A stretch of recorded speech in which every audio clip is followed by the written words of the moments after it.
Hello, everyone. Thank you again for joining a new webinar by invesp. We have an exciting topic for you today and a very special guest as well joining us. We are going to be talking about the 10 super common SEO mistakes content marketers make. I'm joined by Stephan Spencer, and I'm going to turn to him in a couple of seconds here. But just quick couple of notes. If you have any questions, please feel free to send them through the Q&A or the chat feature in the GoToWebinar. You can also tweet at us. We have team members in 3 different continents actually watching the Twitter feed, so you can use the hashtag InvestCRO. With that, let's kick it off to Stephan.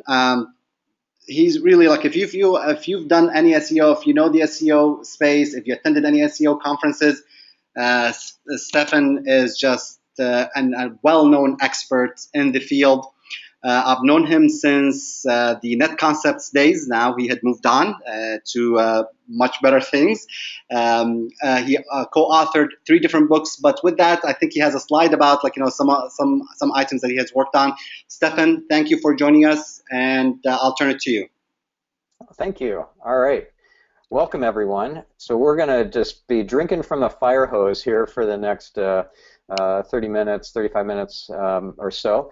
So I want to just dig right in and just, you heard a little bit about me. I'm co-author of a couple books, author of another book. I founded an agency called Net Concepts in the 90s, and then that got acquired by Covario, and then Covario got acquired last year by a big ad agency conglomerate. So yeah, good times, but I'm doing some new stuff. I also provide consulting services on SEO, but I have some other projects I'm working on, such as scienceofseo.com and a 3-day seminar on SEO called Traffic Control. But yeah, so that's enough about me and enough about my books. This is The Art of SEO and Google Power Search and social e-commerce. I want to get across that this is not rocket science, that anybody can do SEO. Even a child can do it. Case in point, my oldest daughter here, that's an old picture, but you can see that, and this old screenshot, she started blogging and doing SEO at 14 years old and made passive income like over $1,000 a month sometimes, just by having quality content, in this case about Neopets, the virtual pet site owned by Nickelodeon TV network. She was a big fan of that site and wrote up game cheats and tips and tricks and so forth and posted it to her blog, and she started ranking for Neopets related keywords all the way up to Neopets all by itself as a keyword.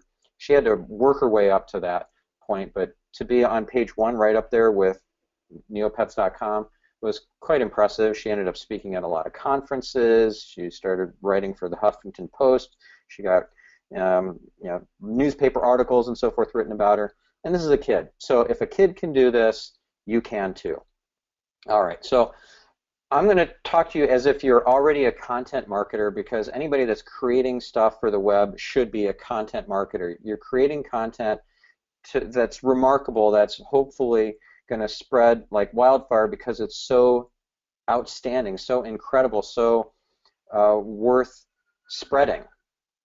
And if you're not, then you're dead in the water. You're not going to get the results that you're after. You need 3 pillars to SEO: content, architecture, and links. And if any of those 3 are weak, you're going to have really suboptimal SEO. It's like sitting on a 2-legged stool. You're not going to be able to sit there for long. You're going to fall over.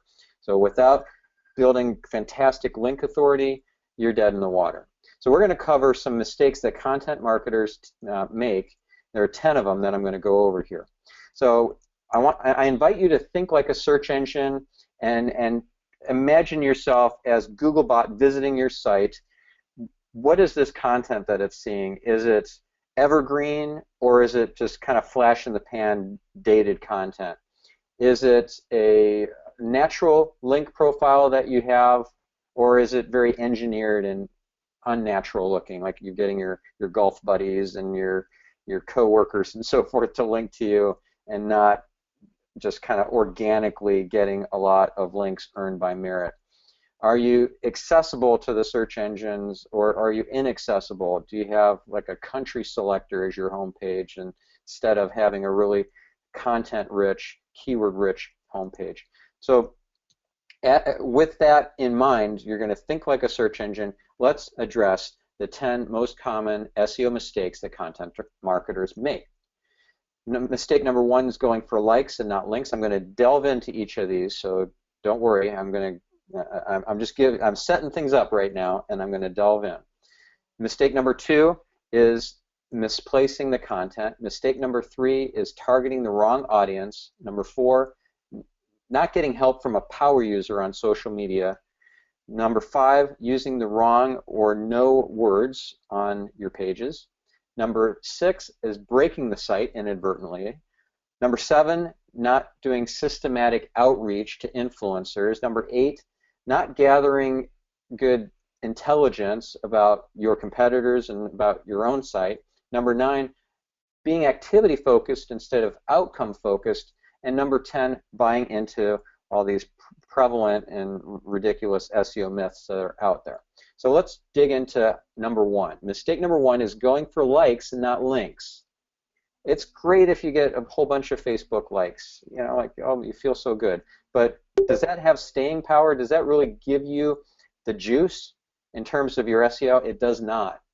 Even a share, which is much better than a like, is not the end game. We want links because that's going to boost our authority in Google and get us to the top of the search results. Okay, so if you are not thinking in terms of the outcome that you're after is the links, you're going after the wrong thing. Begin with the end in mind. That's what Stephen Covey once said, right? And it's true with SEO as well. So that said, I'm not saying throw out the idea of chasing after retweets and likes and pins and plus ones and all that. That's still important, but it's a interim step to getting the links, because we want to reach influencers. And where are influencers? They're on social media. They're on Facebook. They're on Twitter. They're on Pinterest. They're on Instagram. They're on Google Plus, etc. Right? So this is our venue to reach these power users, these influencers. The linkerati is through social media. So we want to have viral spread on Facebook and Twitter and YouTube, etc., to these influencers, these linkerati. And the way that we do it is through power users, and I'm going to come to that in just a minute. So let me give you an example of a remarkable piece of content that did really well in social media and got lots of links. This is a spoof website. It's not real. This is theflatteringman.com. I don't know if you're familiar with this campaign or not, but it's put together by Old Spice, and it was genius. It's really hilarious. What happens is you get this happening after about 10 seconds. It starts flashing red, and then the homepage falls away, and you see this guy. Yep, you've probably seen him before. I don't know what his actual name is, but he's the Old Spice guy, right? And he's got this hilarious video where he's like, seriously, you're looking at a push-up muscle shirt instead of actually working out? So it's really funny, and of course it's got viral appeal. And then they had some other funny viral campaigns that they did too. So that worked out well. But what didn't work out well in this case was they didn't have any links to oldspice.com, so any link authority flowing into theflatteringman.com didn't have anywhere to go. It just doesn't benefit the company that's behind it, Old Spice. Where are the links to oldspice.com? There are none. So yeah, they could still kind of tuck it away somehow, so it's not so immediately obvious until the 10 seconds go by and the video happens that, hey, this is Old Spice and this is a spoof website.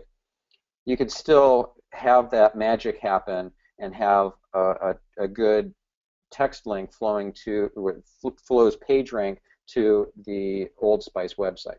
Mistake number 2, misplacing the content.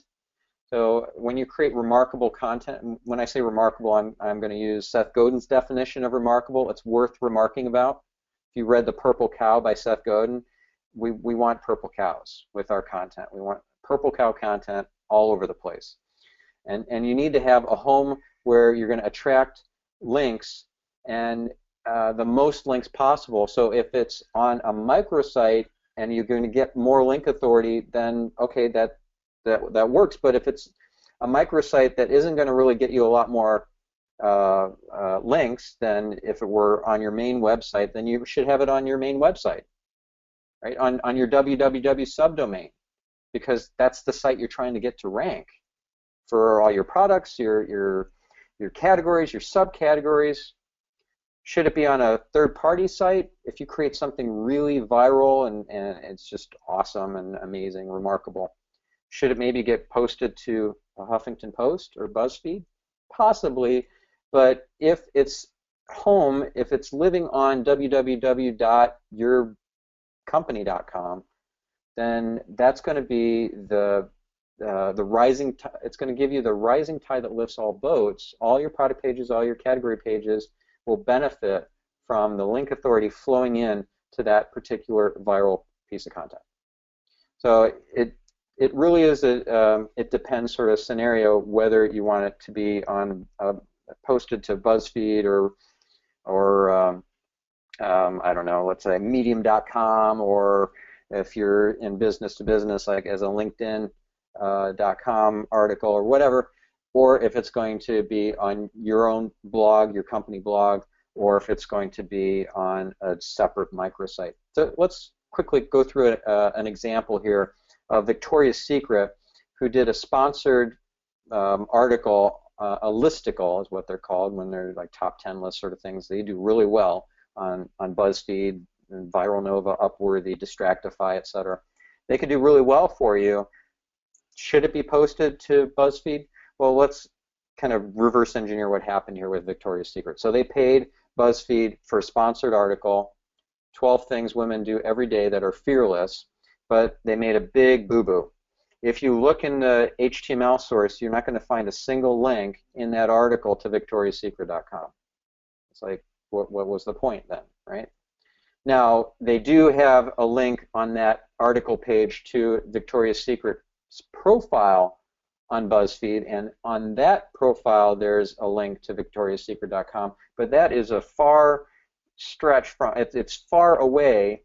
I know it's only one link away, but there's a lot of page rank lost in that extra step because BuzzFeed has so many links on every page of their site, and this is just one of them, the victoriassecret.com link. So pay attention to the intricacies, the details, because the devil's in the details. If it's incorrectly linked or the wrong canonical tag or whatever, this whole geekery can just cost you big time. So mistake number 3, targeting the wrong audience. Remember, your customers are not going to be the influencers online. It's the linkerati that we're after. You can create great content for your customers. I encourage you to do that. But if you want link authority, if you want to just crush it in Google, you need to appeal to the linkerati, those influencers who have a ton of page rank to spend from their blogs and various other sites that they control, so that when they link to you, when they blog about you, it passes a massive amount of authority and trust to you. It's also helpful to have social media mavens really into your content. But remember, that's an interim step to getting to the linkerati. The social media mavens have a lot of juice on Facebook and on Twitter and so forth, but not necessarily on Google. If they're also linkerati and they have a lot of power in the eyes of Google, then that's great. And we can determine that between the two, looking at social scores like clout scores and link karma as a Reddit metric versus link authority scores such as from Open Site Explorer, the Moz.com tool, MozRank, and MozTrust. and citation flow and trust flow. Those are metrics from Majestic and Power, Kemper Power, Kemper Trust, Kemper Power Trust. Those are linkresearchtools.com metrics. So those are better indicators of how much of a linkerati that blogger is versus looking at social scores like Cloud. And you don't have to be super edgy to be appealing to the linkerati so they want to blog about you. Yeah, humor is a great hook, controversy is a great hook, but also utility is, and newsworthiness is. So here's an example of a very notable, remarkable campaign that did well for Caterpillar. It's a massive Jenga game done with these huge blocks and using earth-moving equipment to play Jenga. It's really cute, right? It's done as a YouTube video, and then they put out like a case study or just some press releases and so forth to further get the word out about this viral video. And it got millions of views. It did really well on YouTube, especially when you're talking about a pretty Caterpillar might be sexy to some people, but to the general world, like to the linkerati, yeah, not that compelling. It's like, yeah, they got some good equipment, I'm sure. I've never driven any of them, but yeah, I'm not going to blog about them on my next blog post, though, except if they're going to have a massive Jenga game. That was awesome. So great link authority from that one. That was a remarkable campaign. Here is a big fail. This is from ShipServe. They had an idea to create something remarkable, which was based on Legos. Like it was an explainer video done with Legos. But the explainer video is not interesting to any linkerati. It was only for their customers. Here's how to use our systems or our services. Who's going to watch that other than a customer? So this was a big fail. It only got like, I don't know, a couple thousand views. Okay. Here's a great example that crushed it. This was 19 things you probably didn't know about death from lifeinsure.com, which is a life insurance brokerage that is here to sell you life insurance. But who's going to buy life insurance after reading this article? After being decapitated, the average person remains conscious for an additional 15 to 20 seconds. Ugh. Now, this is targeted to the linkerati, and they're like totally into this, especially the alpha geeks that were on dig.com, which was a very popular site back in the day when this campaign was launched. They got onto the front page of Dig, D-I-G-G, which doesn't matter anymore. Like Reddit is the king now, and Dig is a nobody. But they crushed it with getting on the front page of Dig and getting a ton of links, and they ended up ranking for life insurance. Right up there with MetLife and State Farm and Geico. Really impressive. And not only on Google, but also Bing and Yahoo. Boom. And they stayed there for years. That campaign just crushed it for them. You might think, well, that's crazy. I'm not ever going to put that in front of my customers. That kind of article will turn everybody off. And they understood that. That's why they didn't link to it from anywhere on their site. You would never find it just clicking around trying to find their the content. That content would never be found. You'd have to find it from Dig. It's very clever. And so you can create really edgy, outside your comfort zone sort of content and just choose not to link it into your site hierarchy, your site tree. That's not ideal if you can tell Google that this is an important page by the way that you're linking to it as well. That's ideal. But in the case of that lifeinsure.com example, yeah, it wouldn't be appropriate. Mistake number 4 is no help from a power user. Now, a power user is somebody who has a huge following or fan base. They have the ability to seed your remarkable content into social media and get the snowball effect going, where it's just when you take a snowball and you start rolling it down a hill, if it takes, then it starts getting bigger and bigger, and it grows really fast, like exponentially larger as it goes down the hill, right? That's what we want. And if we don't have somebody to start that snowball effect, It's not going to happen. You can't just push it into social media, this amazing infographic or viral video or personality test or whatever, and expect it to go anywhere. Because really, I mean, how many fans and followers, like rabid fans, do you have compared to some of these power users on sites like Reddit and Pinterest and StumbleUpon and YouTube? That's where the magic happens. So power users seeding your remarkable content from their account. So how do you get these power users? Well, that's hard. It took me years to cultivate these relationships. Conferences, I go to a lot of conferences, speak at a lot of conferences, and I meet folks who have amazing power user accounts. Like this one person who now is on my payroll, she is a power user on Reddit. Her link karma score is over 100,000. There's a special name for that. It's the Century Club. She's in the Century Club. She has over 100,000 link karma points on one of the most popular websites on the planet, Reddit. And she submits stuff that regularly hits the front page, like all the time. She's driven millions of views to things that she's submitted. Really cool. So here's an article if you're interested in learning more about how this all works. It's called The Social Media Underground. It's an old article, but it's an oldie but goodie. And check it out on searchengineland.com. It gives more color to how this all works. So here's an example of a power user who crushed it for me and my client. This was a while ago. The power user was Jeremy Shoemaker. At the time, you know, he was like in the Technorati 100, which was like a super powerful list of bloggers.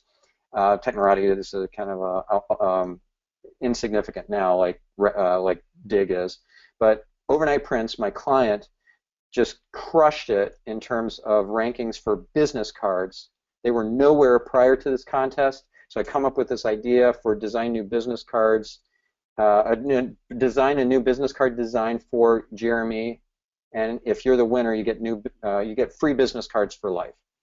And in the small print, it's like up to 1,000 business cards per year for up to like 20 years. So it's peanuts. It hardly costs the client anything. Jeremy there is very happy with the winning entry. I mean, he's just really happy because his previous card was nowhere near as cool. And my client was over the moon. Look at that, number 2 for business cards. Boom. That's what you want. So mistake number 5, using the wrong or no words, like having a splash page for your home page or using words that are a disconnect with your target audience. Like, for example, a previous client of mine, Kohl's Department Stores, they had this category on their site, kitchen electrics, they really wanted to rank for, but then I showed them the data that nobody searches for it. So there you can see, like, it's a complete flat line. Nobody searches for kitchen electrics. I mean, who would ever use kitchen electrics as a phrase in a sentence, like in the real world? That just doesn't happen. Here's another client example. Westpac was a client back in the day, and their legal department, also known as the Business Prevention Department, they said, you cannot use the term mortgage anywhere on the website. It has to be the term home loan because we offer a home loan. We do not offer a mortgage. That's a legal instrument, and we don't offer that legal instrument. But nobody's searching for home loan in comparison to mortgage. They're all searching for mortgage. So yes, the Business Prevention Department. And you don't know whether it's the singular or the plural, or it's one verb tense or another, or it's one synonym or the other. You have to do your research. You have to use tools like Google Trends, Google Keyword Planner to see who's searching for what. One quick thing that my daughter did to do keyword research, so easy. You just start typing into Google a keyword, and as you type the keystrokes, it gives you some suggestions, especially if you turn off Google Instant. It'll give you more suggestions than if Google Instant is turned on. And you can see she type in Neopets and see things like Neopets Cheats as a top suggestion. And so she named her site the Ultimate Neopets Cheat Site instead of just like some random thing, right? So she specifically went after Neopets Cheats because it was so popular. And here's the example of a blog post on her site where she was targeting the term Neopoints in that blog post. So it's as simple as just doing some searches on Google and getting some suggestions back as you're typing to start seeing trends and new opportunities. Let's say you're selling baby furniture, you want to obviously go after baby furniture and bassinets and cribs and baby cribs and so forth. But what about baby names? I mean, look, that's the top of the list here. And then if you go into Google Keyword Planner, you'll see it's a massive search volume in comparison to things like baby bassinet and so forth. But you're like, well, I don't sell baby names. I can't sell baby names. No, but that's the target audience you're after. Expectant parents are searching for baby names. You get them into your site with a really awesome, remarkable content library of stuff related to baby names, and then you offer a soft sell, like on the sidebar, some sort of irresistible offer for maybe a nesting checklist, like the 15 or the 30 most essential things you're going to need for your baby's new room, and it happens to also include a crib from your company. And then there's this great tool I love called Soovle, S-O-O-V-L-E, where you can start typing in your keystrokes and it auto-completes from not only Google, but also Bing, Yahoo, YouTube, Answers.com, Amazon, and Wikipedia, all simultaneously. Isn't that cool? That alone is worth the price of this webinar, which was, I think, free. It's really cool. Show your friends, they'll be amazed, and your coworkers and your boss. Mistake number 6, breaking the site. So that happens if you've got the wrong kind of redirect in place, or you have 404 errors, because that black hole's PageRank. I don't want to get into the technical geekery. I'll just give you a quick case study. Here we have mentosintern.com from Perfetti Van Mel. They did a brilliant job of creating a viral campaign. This college intern just would sit in front of his webcam all day and chat with people who came to the Mentos Intern website and do your work for you. You could assign them little projects and stuff. And then what happened? They took the site down. What? I mean, all those links, all that social mentions and everything, boom, gone. Another case example, TurboTax, the Intuit TurboTax division, did a really great viral contest on YouTube by you rap about doing your taxes with the TurboTax software. Here's the grand prize winner. And then they killed the site. Here's what the site looks like now. What?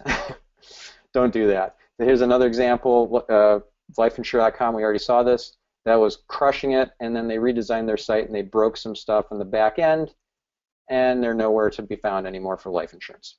Here's another example, great viral post, redneck home remodels, really funny, great pictures, and then they redesigned their site, broke some stuff, and like things don't even load now. Images are broken. Do you think Google trusts a site where images don't even load and they're broken links and broken functionality? No. Mistake number 7, no systematic outreach. We need a machine for doing outreach to influencers that handles, it's basically a salesforce.com for the linkerati. That's what we need. A CRM, a prospecting, templating, moderation queue, pipeline reports, all that. So I have a whole article on that on Search Engine Land. I encourage you to check that out. My favorite tool for doing this is called Pitchbox. Love this tool, so go check that out. And mistake number 8, not gathering the right intel about your site and your competitors' sites. I use tools like Authority Labs and Voot and Google Search Console, used to be called Google Webmaster Tools, Link Research Tools, Ahrefs, Majestic, Moz. They're all great tools. Some are third-party tools, some are from the search engines. There's PageSpeed Insights, there's the mobile-friendly tool from Google. So many tools, and you got to use them to see how you're doing, how your competitors are doing, what they're doing right, what they're doing wrong. One of my favorites is Search Metrics, and another favorite is SEMrush. It'll actually tell you with keywords that are driving traffic to those sites. So amazing. So here's some quick screenshots of some of these tools.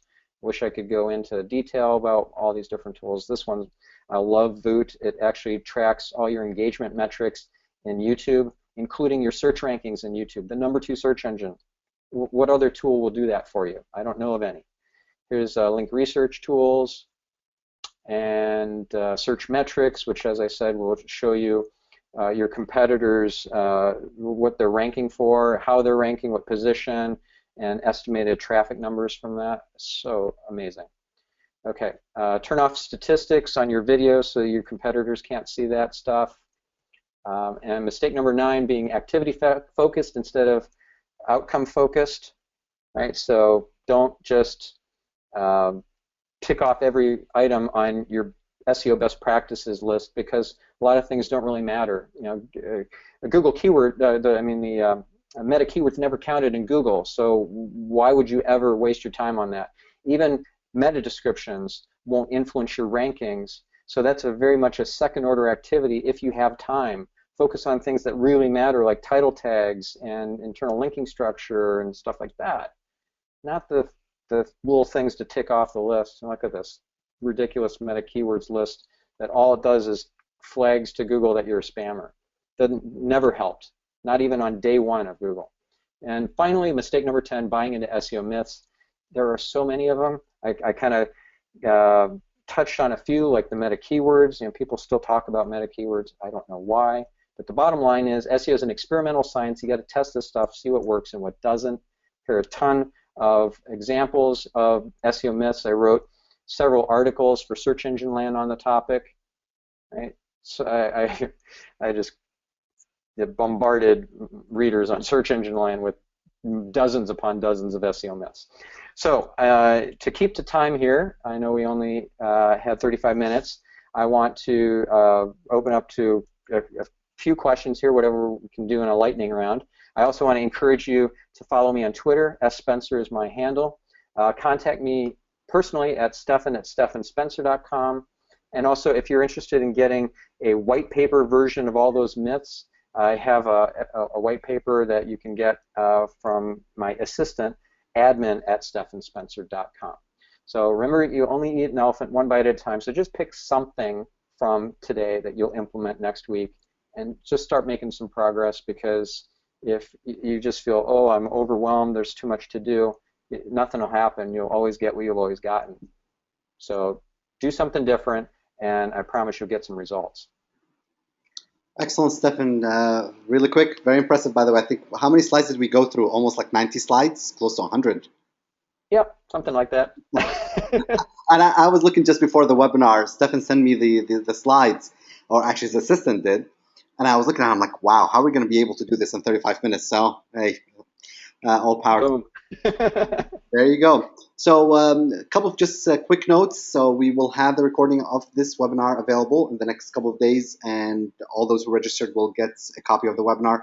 We'll put also the links that Stephan mentioned, and there are many of them. Also, we'll include those for anybody who wants to look at the articles. There's some really good resources there in the webinar. So Stephan, few quick questions. We can go through them. Okay. Some people noticed that when you were giving examples, you had Bing there.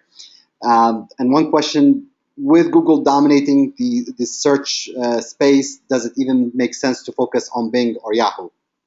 And no, it doesn't. Don't focus on it. It's a nice cherry on top when you get that as well. The reason why I had a Bing screenshot in there was because they had already fallen off in Google for life insurance, but they were still ranking for life insurance in Bing and Yahoo.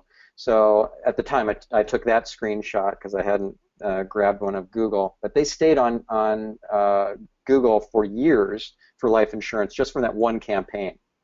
So absolutely, focus on Google. Very good. And do the same ranking factors, like if you work to rank well within Google, would that eventually that means Bing is almost guaranteed, or you also have to think of different? Oh no, not guaranteed by a long shot, because Bing has a more rudimentary algorithm than Google. Google is so much more sophisticated. So spammers can get away with a lot more on Bing, and you don't want to play the spam game.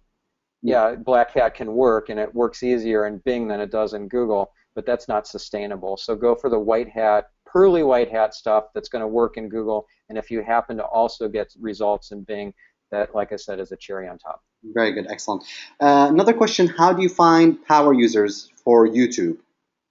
Yeah, so typically you're going to use a social media consultant or an SEO consultant. So when people hire me to work with them on a monthly engagement.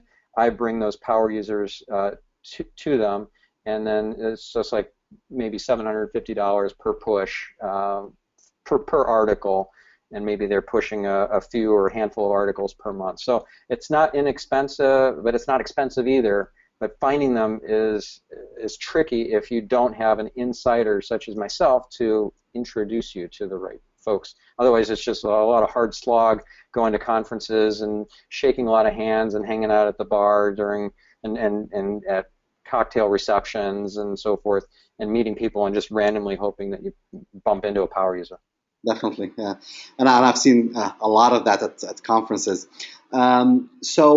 Stephan, you've done, and this is the area that I always talk to people about SEO for e-commerce, although now you've expanded a lot more, but I think you're one of the leading experts, if not the leading experts, on SEO for e-commerce websites. Thank you. How complicated do you find doing SEO for an e-commerce website versus just a regular content website? Well, it's not that it's more complicated from a technology standpoint, because other websites that are just pure content sites would have similar issues with pagination, with microdata markup, with all the geekery, right? Mm-hmm. But there's this whole issue, like who's going to link to an e-commerce site?